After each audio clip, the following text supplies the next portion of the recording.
tie-in with the Chili Peppers aeroplane. We're Ron and Fez.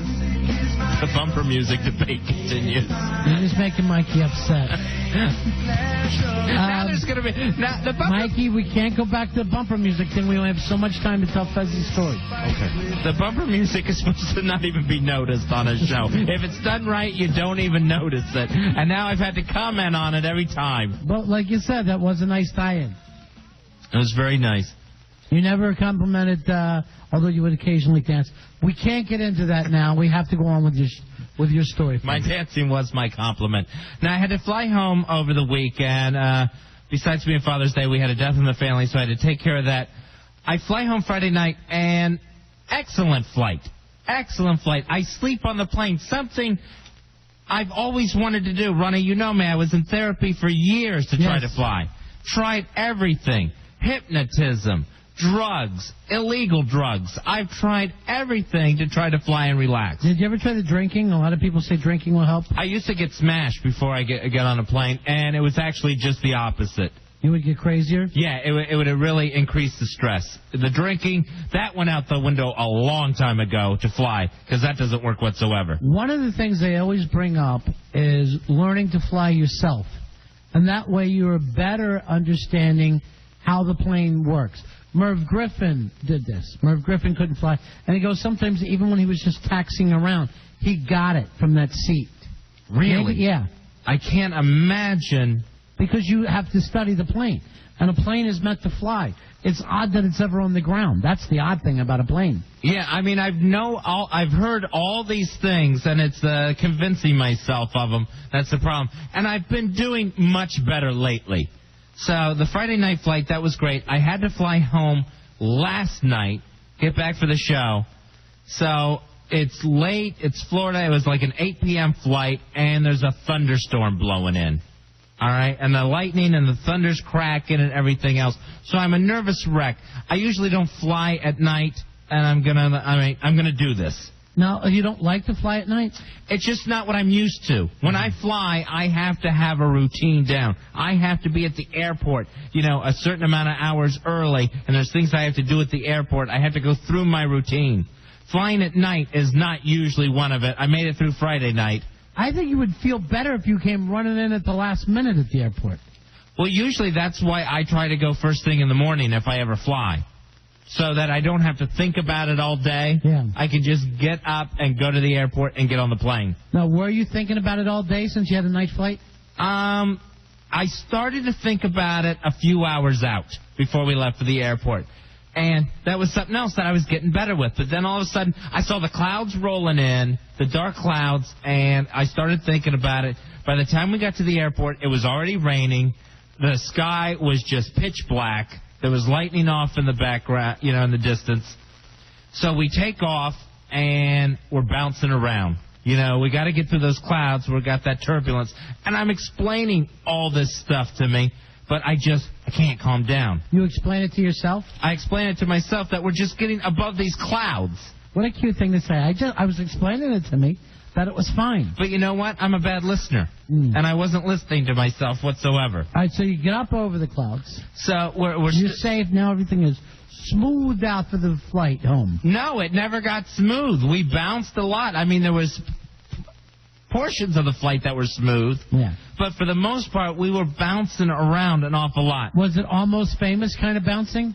Were you bouncing like the movie Almost Famous? No, it wasn't that bad, but the people across the aisle from me, they saw I was that noticeably upset where the other passengers are catching on to it.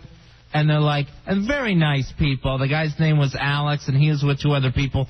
And he was talking to me and trying to calm me down and saying, listen, if you want to talk about anything to keep your mind on it, that's fine. If you just, if you need to just be quiet and think to yourself, that's fine. Whatever you need to do, you let me know. So that's very nice. And besides, they're big fans of the show, so that was sweet. Oh, is that right? Yeah, because I immediately mentioned I do a radio show in Washington. Oh, God. Do me a favor. When you're acting your ass out there, keep it to yourself.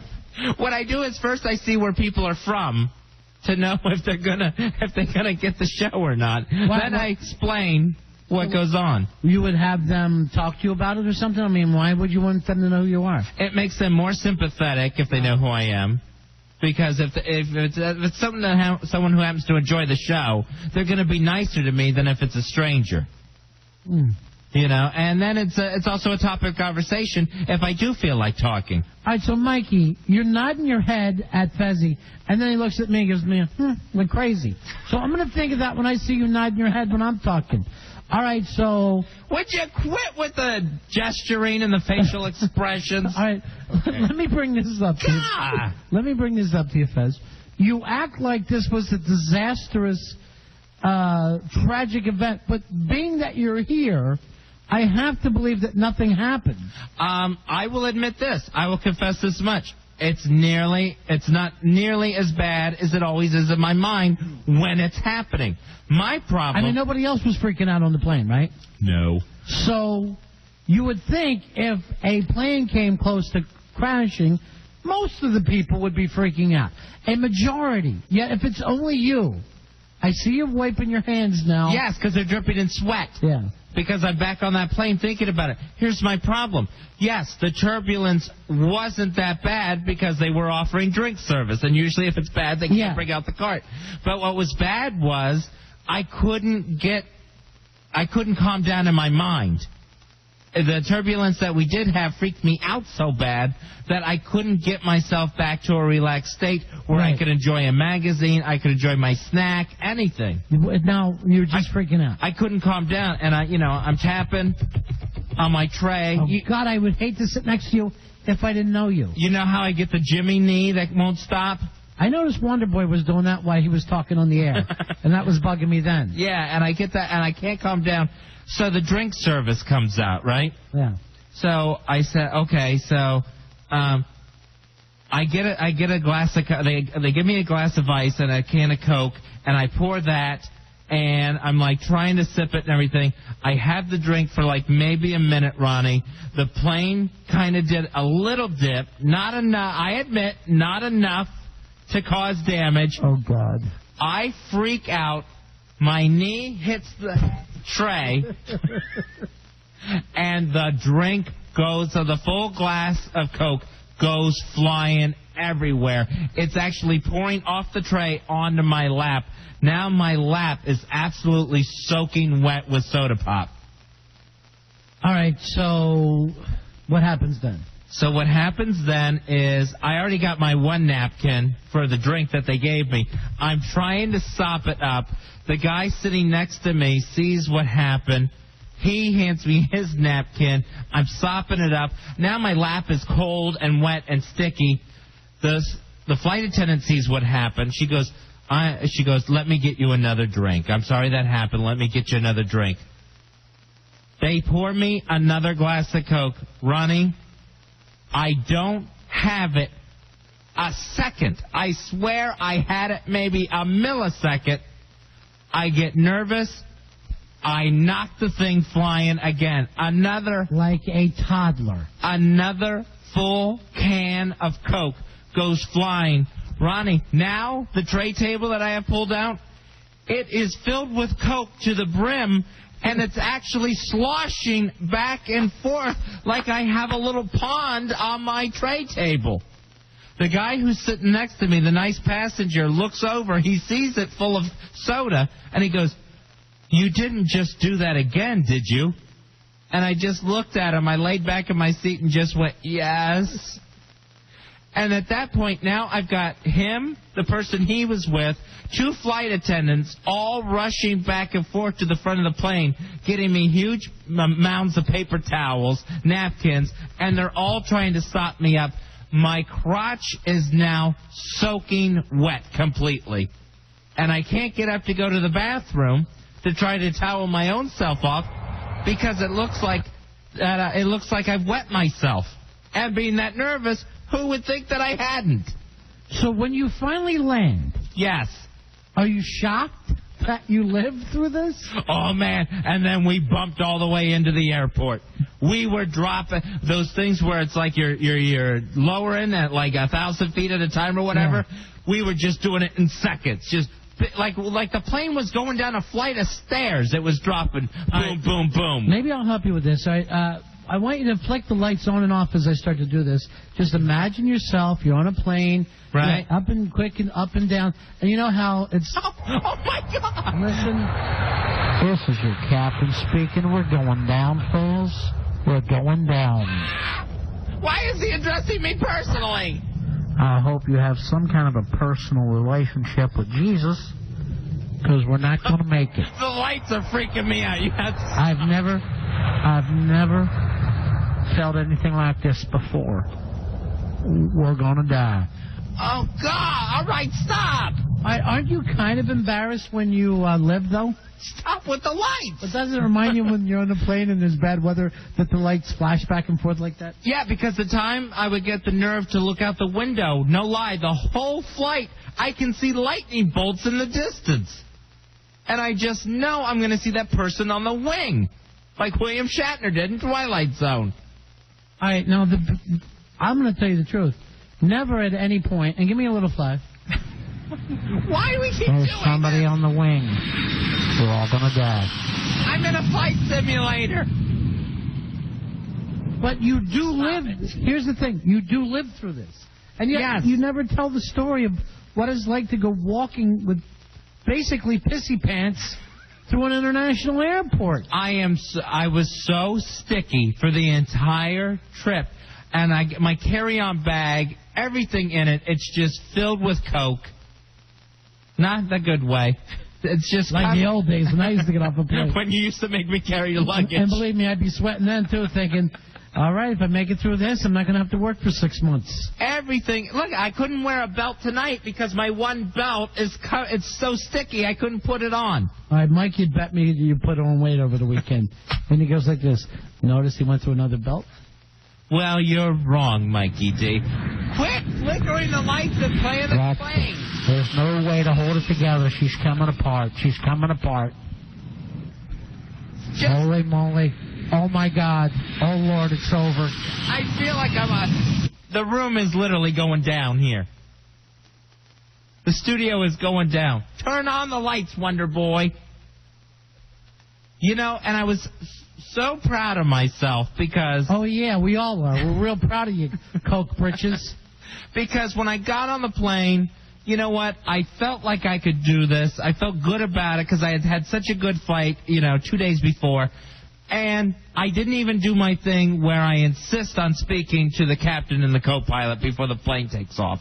That's where you messed up. Because I always go and do that. I explain that I'm a nervous flyer. I go meet the personnel and smell their breath, try to get real close, like I'm leaning in to see, well, what does that equipment do? And I try to see if anyone's got the booze on their breath. And I like to see that I have a mature pilot, such a gray on the sides. And I didn't do that this time. And now I feel like I'm back at square one because I couldn't calm down the entire flight and I had soda in my pants. Your soda pants, the clown. Hey, kids, it's soda pants. Ladies and gentlemen, I'm a little drunk and I'm having trouble holding this thing together. This is it. Is that a building? Oh, God. Wonder Boy, quit flickering the lights and stop with that plane sound effect. I honestly think it would be easier to fly a plane at night than it would during the daytime. It should have been relaxing. It was a nighttime flight. I should have been able to put the seat back, relax, have my snack, and go to sleep. My mother had packed me a sandwich. What did she pack you? I got an egg salad sandwich. You know what? That's exactly that's what they call the death trip. The death trip? Yeah, that's what Amelia Earhart had. She was all packed up with egg salad sandwiches when she went missing.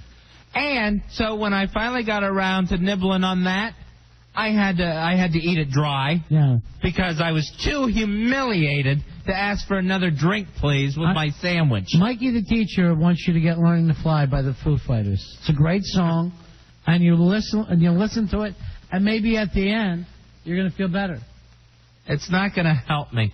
I was doing so good, and now I am back at square one. You think you're going to restart that because you're so nervous from this last flight? Yeah, I'm still nervous about it. I still did the thing where even though, like last night when I went to bed, I was still doing the thing where I'm sitting up scared to death thinking I'm on the plane.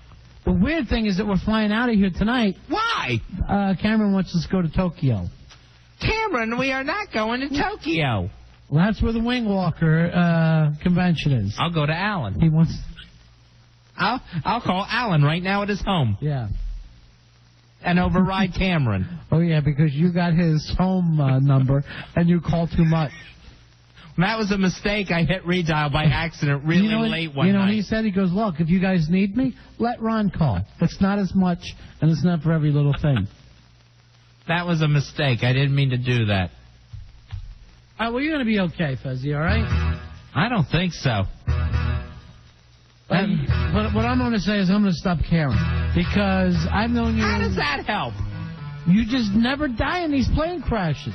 But yet you always think you're going to. But I've been through it a million times with you. I was in real peril last night.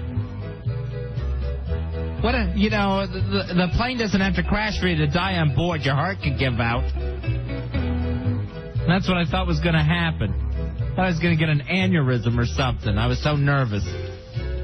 Well, you didn't. I want you to understand Maybe that I need to up the dosage. I don't know. You need more landing gear? I couldn't possibly take any more. You know what? I'm going to need some landing gear if he's going to keep telling me stories. I need something to take the edge off. I can't constantly hear about a plane crash story that ends with him safely landing. Every time. I'm thinking, this cannot end exciting. He's sitting here telling me. Nothing happened. God bless you. You don't have the problems I do. God bless you. That you don't know what I go through. There's 150 people on that plane, and not one of them, most of them would say, yeah, a little bumpy coming in from Tampa. And that would be it. I don't know why they can't do some sort of magnetic thing where your cup sticks to your tray and stays a little bit more stable for some of the more nervous passengers. You ought to wear a cup like you're playing catcher. Something to keep your balls from rolling down the aisle when the plane's taking off. They were wet and sticky last night. They were covered in 2 cans of Coca-Cola. Oh. That's it for the Ron and Fez show. Remember, Jim Cramer's Real Money is up next on WJFK. And then we're going to be back tomorrow at 11 a.m. right after the Howard Stern show. Sit down!